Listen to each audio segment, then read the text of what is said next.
మగవులు మెచ్చే ఆషాఢం sale Chennai shopping mall ఆడి KG sale. గురువు వస్తున్నా. ఏం చేస్తున్నావురా? ఎక్కడ ఆరేద్దామని ఆలోచిస్తున్నా. నా నెత్తి నారై అయితే సరే. అక్కడ కాదురా, మొత్తం మీద నారై త్వరగా ఆడుతుంది.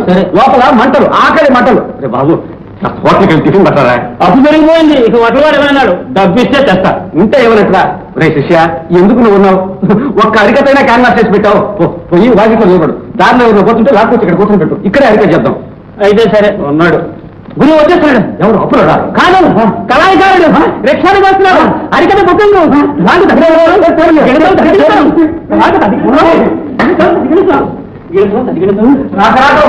స్వామి, అది పోగొట్టు స్వామి.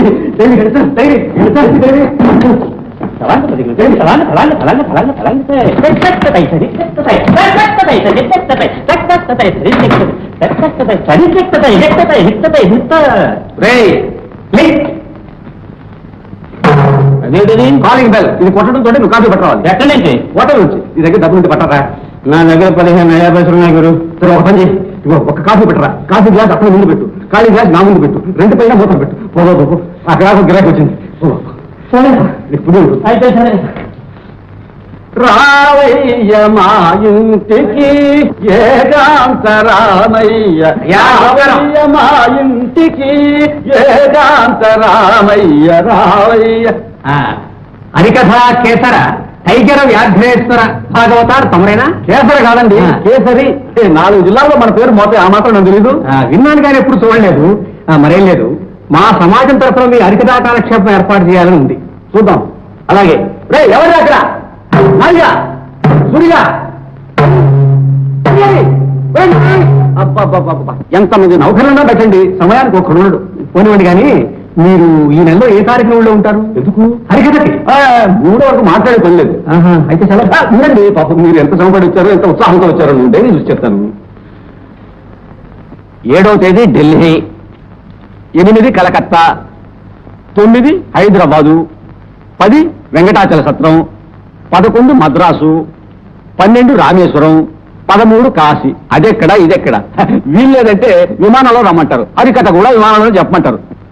పోనీ మీకు ఏ తేదీ కావాలి? 17వ తేదీ రాత్రి 9 గంటలకి. 17 రాత్రి 9 గంటలకు. అరే, మీరు చాలా అదృష్టవంతులండి. ఆ రోజు నాకు 8 గంటల వరకు ప్రోగ్రామ్ ఉంది. ఆ పైన రెస్ట్ తీసుకుందాం అనుకున్నాను. ఓన్లేండి, రెస్ట్ క్యాన్సిల్ చేద్దాం. ఏం చేద్దాం?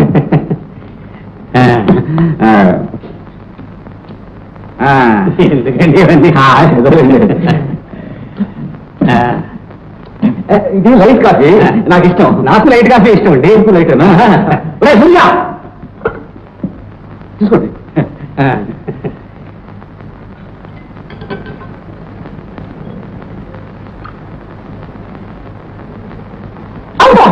వేడి కాఫీ తెచ్చాడు.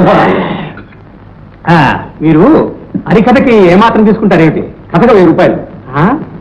అదే నేను అడుగుతున్నాను. వాళ్ళు 900 ఇస్తా ఉంటున్నారు.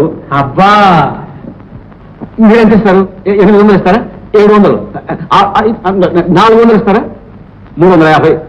సరే, 116 116 వేయండి. తోటి కళాకారులు వెలవడపు పోతే పోయింది.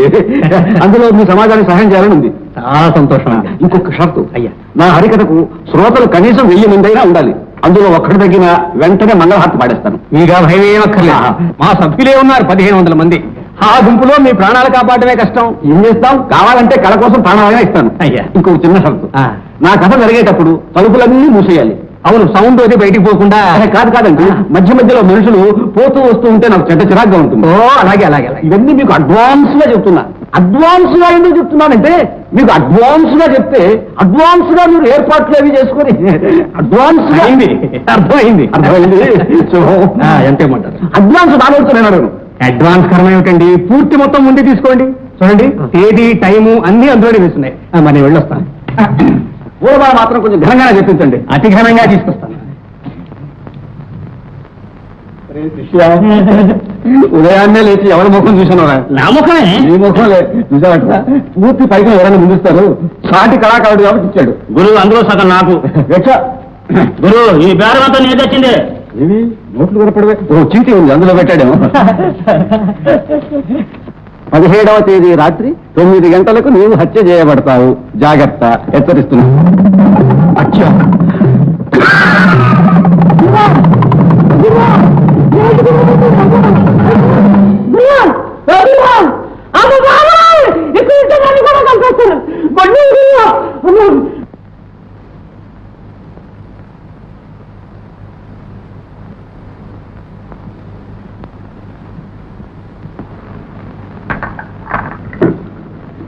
రవి లాంటి బుద్ధిమంతుడు మీకు అల్లుడుగా దొరకడం నిజంగా మీ అదృష్టం అంటాను. అదంతా మా అమ్మాయి వసంత అదృష్టం. అంతకంటే మీ సంస్కారానికి విశాల హృదయానికి మనసారా అభినందిస్తున్నాను. మీ తమ్ముడిని చంపింది రవి తండ్రిని తెలిసి కూడా అతనికి మీ అమ్మాయిని ఇస్తున్నారంటే చాలా గొప్ప విషయం. తండ్రి చేసిన నేరానికి కొడుకు ఏం చేస్తాడు? ఏమిటి? రవి తండ్రి మన కుమారుని చంపింది? అవును. అయితే ఈ సంగతి నీకు ముందే తెలుసా? తెలిస్తే ఎందుకు చెప్పలేదు? చెప్పవలసిన అవసరం రాలేదు, చెప్పలేదు. I'm very sorry. ఇది మీకందరికీ తెలుసుననుకుని మాట్లాడాను, క్షమించండి. అమ్మా, చిచ్చి, ఆ కూలిపోడు కుటుంబంతో బియ్యమా? అమ్మా, నా బొందులో ఊపిరుండగా ఈ పెళ్లి జరగటానికి వీల్లేదు. అవ్వా, అవ్వా, అమ్మా, బజార్ వెళ్దామన్నావుగా, వస్తావా? బజార్ లేదు, గిజార్ లేదు, ఊరుకో. ఏంటవా? నీ పెళ్లి ఆగిపోయిందమ్మా. మనల్ని మోసం చేశారు. పెద్ద మనుషుల్లా నాటకం ఆడి నీ గొంతు కొయ్యాలని చూశారు. ఎవరు? ఇంకెవరు? ఆ రవి వాళ్ళ అమ్మ. అవ్వా, ఏమిటి నువ్వన్నది? సరిగా చెప్పు. వసంత, ఆ రవి ఎవరో తెలుసా? నీ నాన్నని కూలీ చేసిన వాడి కొడుకమ్మా. నా కొడుకుని పొట్టన పెట్టుకున్నాడు, నా కడుపులో చిచ్చు పెట్టాడు. ఆ దుర్మార్గుడి కొడుకు వీడు. ఈ విషయం ఎన్నాళ్ళు మనకి చెప్పకుండా దాచిపెట్టి మోసం చేశాడు. అవునమ్మా, దేవుడికి నా మీద దయ రాలేదు. ఈ ఘోరాలన్నీ చూడమని నన్ను ఇంకా ఈ భూమి మీద ఉంచాడు. నా కొడుకుని చంపిన వాడి కొడుకు నిన్ను కట్టబెట్టి నీ గొంతు కొయ్యడానికేనమ్మా నేను ఇంకా బ్రతికున్నది. అమ్మా, నువ్వు పొరపాటు పడుతున్నావు. రవి చాలా బుద్ధిమంతుడు. పులి కడుపున పిల్లి పిల్లలు పుట్టవురా? అలా నమ్మొద్దమ్మా. రవి నేను బాగా ఎరుగుతుంది. రత్నం లాంటి వాడు. నువ్వు నాకేం చెప్పక్కర్లేదు. ఏమైనా సరే ఈ పెళ్లి జరగటానికి వీల్లేదు.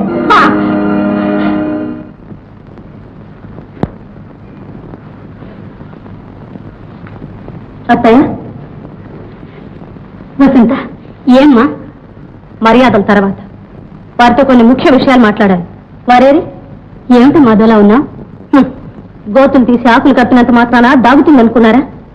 తల్లి కొడుకులు ఇద్దరు కలిసి చాలా తెలివిగా నాటకం ఆడారు. ఏమిటి నువ్వు అనేది? మీ భర్త ఒక హంతకుడు కదూ? వసంత, మా నాన్నను చంపింది ఆయనే కదూ? ఏ రహస్యం బయటపడిందని స్తంభించిపోయారా? గొప్పింటి కుటుంబం కదా అని మసిపూసి మారడికాయ చేస్తారా? అలాంటి ద్రోహుని నేను విడుదల పెట్టలేదమ్మా. ఈ రహస్యం నీకు తెలియకూడదని కాదు, రవికి తెలియకుండా ఉండాలని నా తాపత్రయం. మీ స్వార్థం మీరు చూసుకున్నారే కానీ నా సంగతి ఆలోచించారా? మా కుటుంబాన్ని దుఃఖ సముద్రంలో ముంచిన ఆయన కొడుకుని నేను ఎలా చేసుకోగలను? రవి తల్లి ఎంత దుఃఖం గుండెల్లో దాచుకుని తన బిడ్డను పెంచుకుంటున్నదో తెలుసా? తండ్రి హంతకుడిని బిడ్డకు తెలియకుండా ఎన్ని కళ్ళతో కాపాడుకుంటున్నదో ఎరుగుదవా? నువ్వెన్నైనా చెప్పు నాయన, ఈ పెళ్లికి నేను ఒప్పుకోను. ఏ నువ్వు మాత్రం నీ తమ్ముని గురించి పడ్డ ఆవేదనంతా మర్చిపోయావా? లేదమ్మా, మర్చిపోలేదు. కానీ అందుకు ఇతరులను నిందించడం మాత్రం పొరపాటు. ఏం మనవాడేం తక్కువవాడా? వాడు ఒక హంతకుడే. ఏమిటి? ఏమన్నా? అవునమ్మా, వాడి భార్య చావుకు కారణం ఎవరు? వాడు కదూ. ఆవిడ ఒక మనిషిగా చూశాడా? నెలల పర్యంతం ఇంటి ముఖం చూడకుండా త్రాగుడు జూదం ఒకటేమిటి అన్ని రకాల వ్యసనాలకు లోనై ఆవిడ బ్రతుకులో నిప్పులు పోశాడు. ఆ మనోవ్యాధిని ఆమె కుళ్ళి ప్రాణాలు విడిచింది. నీ కొడుకు ప్రవర్తనే నీ కోడల్ని చంపింది. నీ కళ్ళ ముందే ఆ ఇల్లాలప్పుడే నరకయాతనంతా మర్చిపోయావమ్మా? లేదు నాయన, మర్చిపోలేదు. నీ కొడుకు ఒక జోదుగాడు, ఇంకొక జోదుగాడు అతన్ని చంపాడు. ఆ చంపిన వాడు చనిపోయాడు. ఇదంతా నీ మనసు కష్టపెట్టడానికి చెప్పేది. ఈ పెళ్లి ఆపవద్దని చెప్పడానికే చెప్తున్నా. మన కుటుంబానికంతా వసంత ఒక్కగానొక్క బిడ్డ. దాని జీవితాన్ని మన చేతులతోనే పాడు చేయుద్దాం.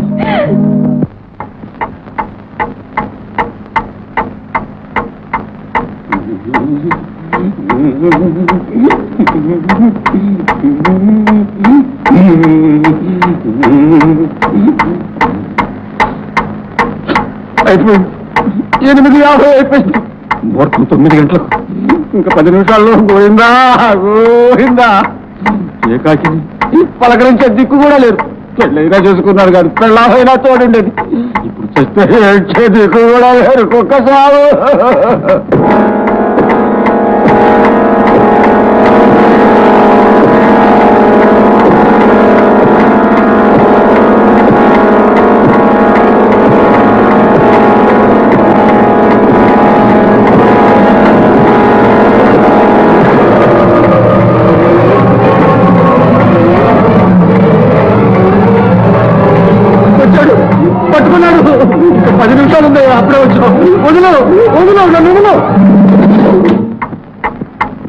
అయ్యో ఇంకా 5 నిమిషాలు వచ్చి గడియారు 9 గంటకి నీకు దండం పెడతాను. నీకే చెప్పేది ఆగో. నా గడియారు నా మాట వినడం లేదు. ఇంకా నాకు దిక్కేవారు చెప్పిన మాట విను. ఉండు నీ పని చెప్తా.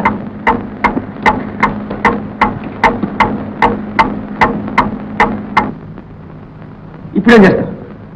అట్టకాదు నీ పని. నేనంటే అందరికీ లోకం అయిపోయానా? అయ్యో ఎందుకని గదిలోకి వెళ్ళాకు.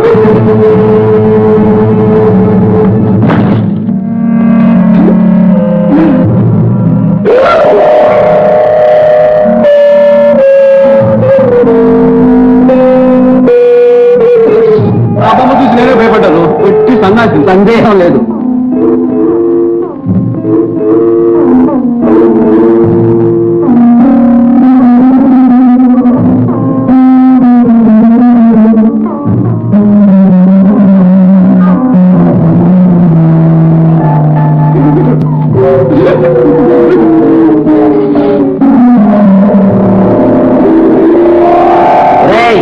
మంగళహారతి పాడమంటావా?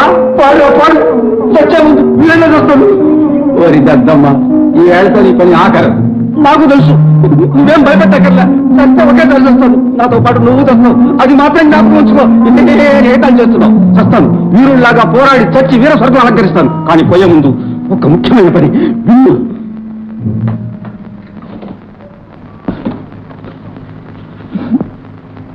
నేను పోయిన తరువాత, అంటే పూర్తిగా చచ్చిన తర్వాత నా ఆస్తి ఎంత అంటే నా మంచం, గ్లాసు, చెంబు, బొక్కన, తంబుర అన్ని ఊరికి ఉత్తరాన గంగానమ్మ గుడికి విరాళం కానుకగా ఇవ్వవలను.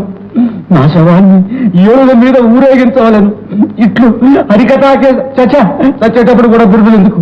ఒట్టి వ్యాఘ్రేశ్వర భాగవత. మీ అందరూ వద్ద సెలవు తీసుకుంటున్నారు. ఈ రోజు మీకు నాకు రుణం తెలిపోయింది. మంచమా నీకు నా రుణకల్ల సరిపోయే, ఇంకేటి ఆశ పైన. కానీ నీకు నాలాంటి తేలిక మనిషి దొరకడు. నువ్వు ఏ బోండాలు పాలవుతావు. I can't help it. దారిలో దాహం అయితే చచ్చేవాడికి దాహం ఏంటి?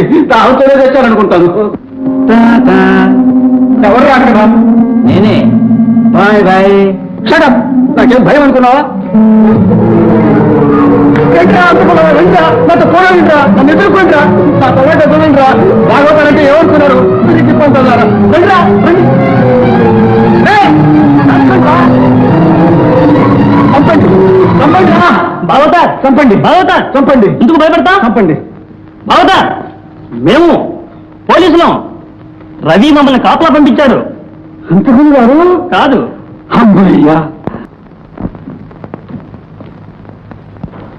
అమ్మా, నేను ఆఫీస్కి వెళుతున్నాను. పార్వతం వస్తే నీ ఇష్టం వచ్చింది చెప్పి పంపు. నువ్వేం చేసినా మాకు ఇష్టమే. అమ్మా, పార్వతం వస్తుంది.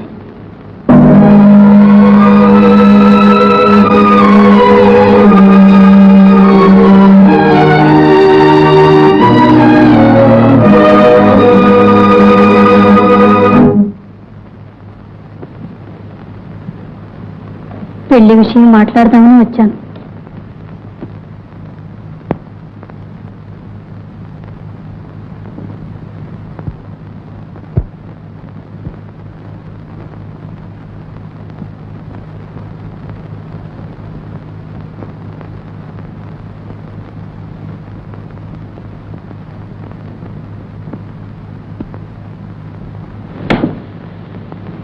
రేపే తాంబూలాలు పుచ్చుకుందాం. వచ్చే నెలలోనే పెళ్లి జరగాలి. అమ్మా,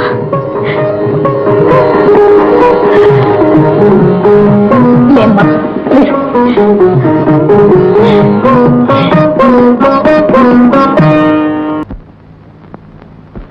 ఉన్నట్టుండి బాబా మనల్ని విడిచిపెట్టిపోతాడని కల్లో కూడా అనుకోలేదు. ఏ బాబా లేనిదే మనం బ్రతకలేమా? పైగా బాబా నన్ను అవమానించాడు. అతని మీద పగ సాధించి అతని అవసరం మనకు లేదనిపిస్తాను. బాబాకి ఆ సిఐడికి ఏదో సంబంధం ఉంది. లేకపోతే బాబా అతనికి లొంగిపోతాడా? ముందు ఆ సిఐడిని హతమార్చాలి. వాడున్నంత వరకు మనకు అపాయం. మనం వాణ్ణేం చెయ్యక్కర్లేదు, అంతా పోలీసులే చేస్తారు. ఎలా? ఎలాగా? బాబా దగ్గర గొలుసు పుచ్చుకోవడం నేను ఫోటో తీశాను. ఈ ఫోటో పోలీసులకు పంపించి లంచం పుచ్చుకున్నాడని పిటిషన్ పెడతాను. దాంతో వాడి ఉద్యోగం కళ. మంచి ఉపాయం.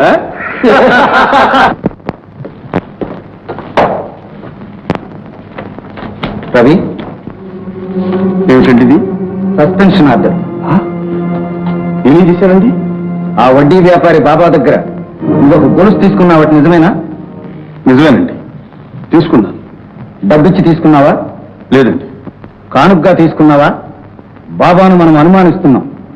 అతని దగ్గర నీవు తీసుకున్న కానుకను లంచంగా పరిగణించి నీ మీద చర్య తీసుకోవాల్సిందిగా నాకు ఆర్డర్ వచ్చింది. మీరు నమ్ముతున్నారా? నమ్మకం అలా ఉంచు. పోలీస్ ఆఫీసర్ అయ్యుండి నువ్వు కానుకలు తీసుకోవడం తప్పని తెలుసా? తప్పే సార్. ఆనాడు నాలో ఏదో శనిగ్రహం ప్రవేశించింది, కాదని లెక్క తీసుకున్నాను. కానీ ఆనాడే డబ్బిచ్చి కూడా ఇంకో లెక్కేసుకున్నాం సార్. ఆ దొంగల ముఠాను పట్టుకోవడానికి నువ్వు కావాలని ఆలస్యం చేస్తున్నావని, దానికి కారణం ఇలాంటి లంచాలేమని ఒక ఆకాశరామన్న ఉత్తరం, దాంతో ఒక ఫోటో కూడా వచ్చాయి. రవి, నువ్వు ఆ గొలుసు లంచంగా తీసుకోలేదని నిరూపించగలవా? నిరూపిస్తాను సార్. నువ్వు తీసుకున్నప్పుడు సాక్షులు ఎవరైనా ఉన్నారా? ఉన్నారండి. ఎవరు? ఆ ఫోటోను చూడొచ్చా? ఓయ్,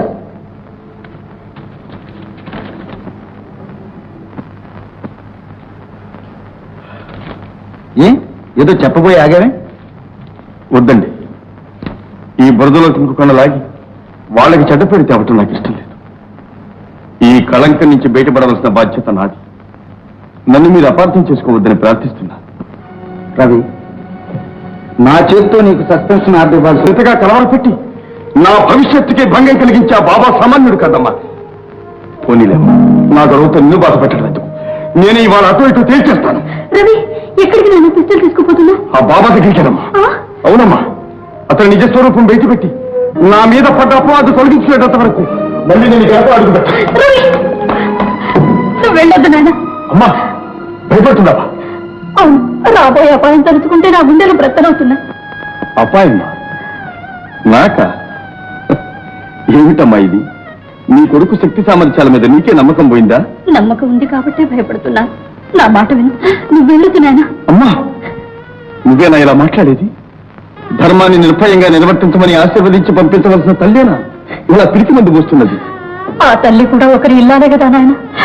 ఆమె తన భర్తల గురించి ఆలోచించడం న్యాయం. నీవు నన్ను గురించి ఎప్పుడు భయపడకుండా బాధపడకుండా నా శక్తి సామర్థ్యాలు నిరూపిస్తానమ్మా. రవి, రవి, తండ్రి కొడుకులు కలిసి బ్రతికి భాగ్యానికి ఎలాగూ నోచుకోలేదు. పైగా ఇప్పుడు ఇద్దరి మధ్య ఈ భయంకర పోరాటం కల్పించావి. ఏమిటి పరీక్ష?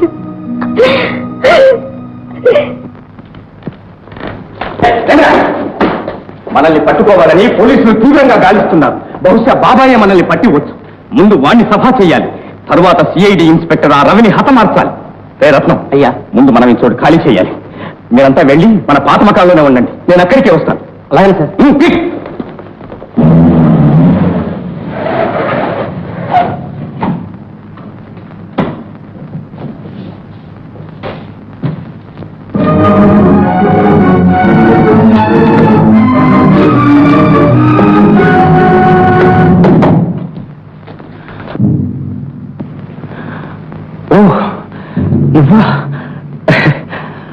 రానైనా, ఎక్కడికి ప్రయాణం? సామాన్లన్నీ సర్ది తప్పించుకొని పారిపోదాం అనుకుంటున్నావా? ఏమిటైనా అలా మాట్లాడుతున్నావు? నేను ఒక పోలీస్ అధికారిని, నీకు తెలుసా? తెలుసు. తెలిసే మా అమ్మ కానుకని వంకబెట్టి ఆ గొలుసు నాకిచ్చావు.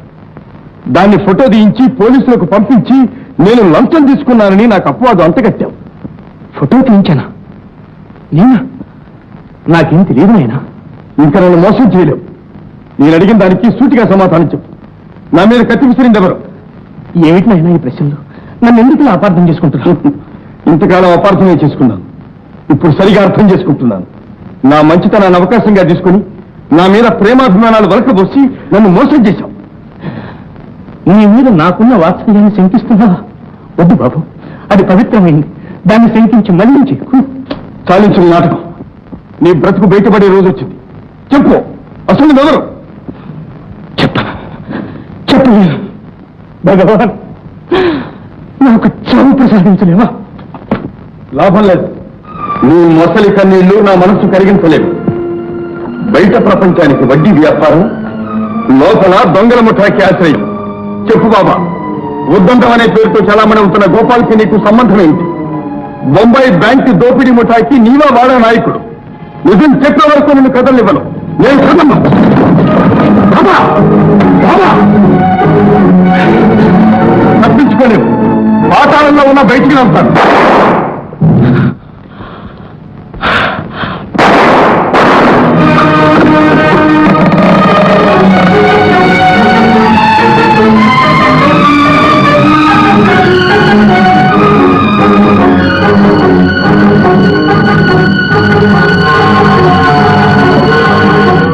ఎక్కడికి పారిపోతున్నా? నా ఇష్టం. అడగడానికి నువ్వు నన్ను గురించి సిఐడికి ఏం చెప్పావు? మమ్మల్ని అందరినీ పట్టించి నువ్వు మంచివాడు అనిపించుకోవాలనే చెప్పు. ఇన్నాళ్ళు నేను దోచుకొచ్చిన సొమ్మంతా ఎక్కడ దాచావు?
ఎక్కడ దాచిపెట్టావు?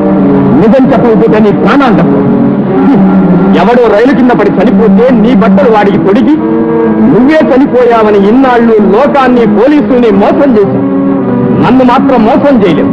చలపతి, నీ ప్రాణాలు ఇప్పుడు నా చేతుల్లో ఉన్నాయి. చెప్పు.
నా అందరికీ నాయకుడు కాదు.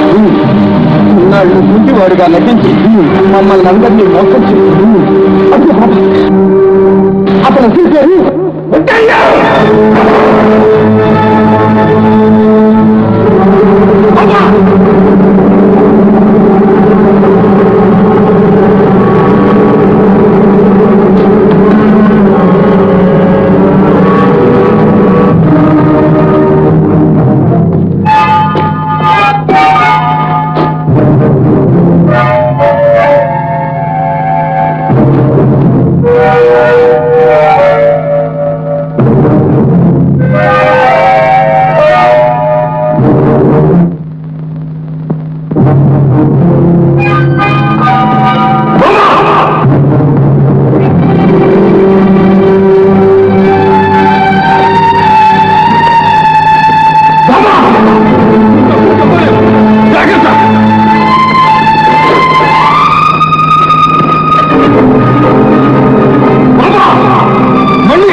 కూర్చోండి.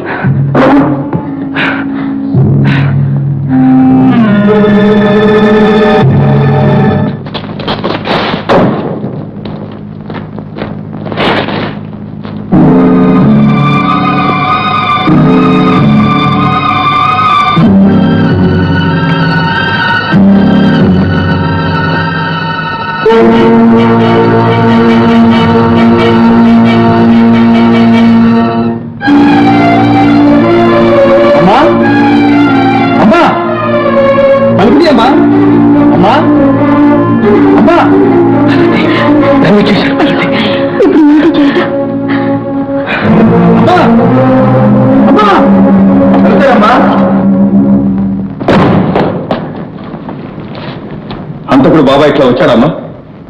అతను హంతకుడు నీకెలా తెలుసు? తెలియకపోవటం ఏంటమ్మా, నేను కళ్ళారా చూచాను. ఒకరిని చంపి ఇటే వచ్చాడు. అడుగుదాడలను బట్టి అతను మన ఇంట్లోకి వచ్చేట్టే తెలుస్తుంది. వచ్చాడమ్మా, చెప్పమ్మా. రవి, నాకొక చిన్న సహాయం చేస్తావా? అదేమిటమ్మా అలా అడుగుతావు? తల్లిని మించిన దైవం లేదంటారు. చెప్పమ్మా, నీకేం కావాలి? మాట్లాడదామమ్మా. ఆ బాబాని. ఆ బాబాని? ఏమిటమ్మా బాబాని? ఆయన్ని వదిలిపెట్టు బాబు. చట్టాన్ని ధిక్కరించి తిరుగుతున్న ద్రోహిని వదిలిపెట్టడమా? ఏమిటమ్మా అన్యాయం? ఏమిటి, ఎందుకు నన్ను అడగవద్దు, నేను చెప్పలేను. రవి, నువ్వు మాత్రం ఆయన్ని బంధించవద్దు. ఎక్కడైనా పోయి బ్రతకని.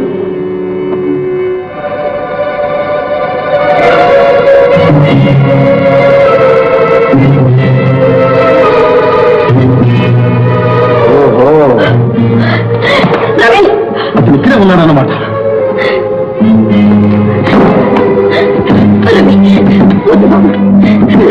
Hello, police station. రామదాస్ కి ఇన్స్పెక్టర్ పోలీస్ స్టేషన్. హంతకుడు మా ఇంట్లోనే ఉన్నాడు. అవును సార్, మీరు దయచేసి వెంటనే అతన్ని నువ్వే తెచ్చావు. హంతకుడికి మన ఇంట్లోనే స్థానం ఇచ్చావు. ఎంతైనా ఇంత మంచితనం పనికిరాదు. మా మాట విను నాయన. నీ చేతుల మీదుగా ఆయనకు బేటీ వేయకు. ఆ ఘోరం నేను చూడలేను. ఇందులో ఘోరమే ఉందమ్మా. నేను ఒక పోలీస్ అధికారిని, అతను ఒక హంతకుడు. మా ఇద్దరికి పొత్తిలా కుదురుతుందమ్మా. మా ఇద్దరిలో ఎవరో ఒకరు చచ్చే వరకు ఈ పోరాటం తప్పదు. వద్దు బాబు, అంత మాట అనొద్దు. నేను భరించలేను. నా మాట విని ఆయన వదిలిపెట్టు బాబు. అమ్మా, తల్లి కొడుకు ఉపదేశించే ఉపదేశం ఇదేనమ్మా? ఇప్పుడు నేను నీ తల్లిగా అడగడం లేదు. ఒక అబల, ఒక పోలీస్ అధికారిని ప్రాధాన్యపడి అడిగినట్లు అడుగుతున్నాను. సరే, నేను పోలీస్ అధికారిగానే సమాచారం ఇస్తున్నాను. ఎంతైనా నువ్వు చేసింది తప్పు. ఒక హంతకుడికి ఆశ్రయం ఇచ్చి ఇంట్లో ఉంచటం నేరం. ఆ నేరానికి నేను శిక్ష స్వీకరిస్తాను. నన్ను బంధిస్తున్నాయన. అంత మాత్రం చేత అతను నిర్దోషి కాలేడు. అమ్మా, ఎందుకమ్మా నన్ను ఇలా పరీక్షిస్తున్నావు? నా మీద వచ్చిన అపనిందను తొలగించుకునే ఈ అవకాశాన్ని చేతులారా ఎందుకమ్మా పాడు చేస్తున్నావు? మాటలతో ఆలస్యం చేయబోతున్నాయన. పోలీసులు వచ్చేలోగానే ఆయన్ని విడిచిపెట్టు. అందుకే నా ప్రభుత్వం నన్ను జీతమిచ్చి పోషిస్తుంది. రామ్మా, రా. అమ్మా, ప్రాణం మీదకి వచ్చినా సరే నా ధర్మాన్ని నేను నిర్వర్తిస్తానని నాన్నగారి మీద నీకే కదా మా ప్రమాణం చేయించింది. మరి ఆ ప్రమాణం నేను నిలబెట్టుకోవద్దు. వద్దమ్మా, వద్దు. నా దానికి అమ్మా, ఇవాళ నీ కదా మట్టి చెల్లించింది. లేదు నాయన. లేకపోతే అంతకుడికి నీ ఇంట్లో ఆశ్రయిస్తావా? వాకిట్లోకి వచ్చి శరణు కోరిన వారికి ఆశయం కూడా నా ధర్మం కాదు. రవి, పోలీసులు వచ్చేస్తారు. ఆయన విడిచిపెట్టు నాయన. కావాలంటే నా ప్రాణం తీసుకో. అమ్మా, అమ్మా, అమ్మా, నాకు ప్రాణం పోసి పెంచిన తల్లివి నీవే, తండ్రివి నీవే. ఆదర్శాలు బోధించి ధర్మ మార్గాన్ని చూపించిన గురువువి నీవే, దైవము నీవే. మరి నీవే నన్ను ఆ ధర్మ మార్గాన్ని తప్పమని ఆజ్ఞాపిస్తున్నావా? ఈ పరిస్థితిలో నేను చేయగలిగింది ఒకటేనమ్మా. నీవు పోసిన ప్రాణాన్ని నీవే తీసుకోను, నువ్వే తీసుకో.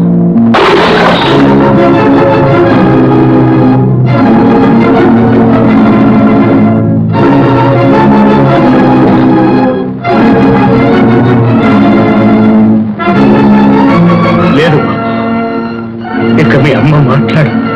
బాబా, అవును, ఏ నిజం నీకు తెలియకూడదని ఎంతకాలం దాచి ఉంచింది. ఆ నిజం బయటపడే సమయం వచ్చిందని భరించలేక కన్ను మూసింది నాయన. నీ తల్లి శాశ్వతంగా కన్ను మూసింది. అమ్మా, అమ్మా, అమ్మా,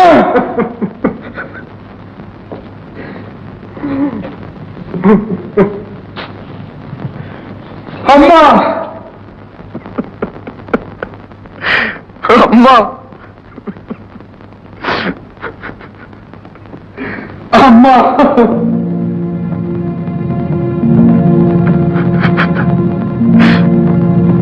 చలపతి,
రవి, ఊరుకో నాయన.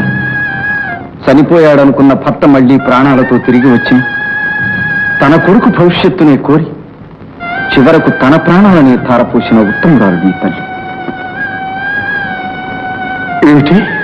అవును రవి, నీ తల్లి ముత్తైదు.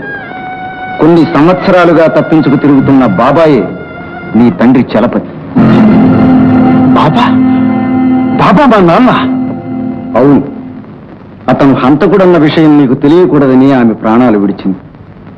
భర్తకు భార్యగా ఉండి సుఖపడే దానికన్నా బిడ్డకు తల్లిగా ఉండి అతని భవిష్యత్తును ఉజ్వలం చేయడమే స్త్రీధర్మమని ప్రపంచానికి చాటిన పరమపావని నీ తల్లి.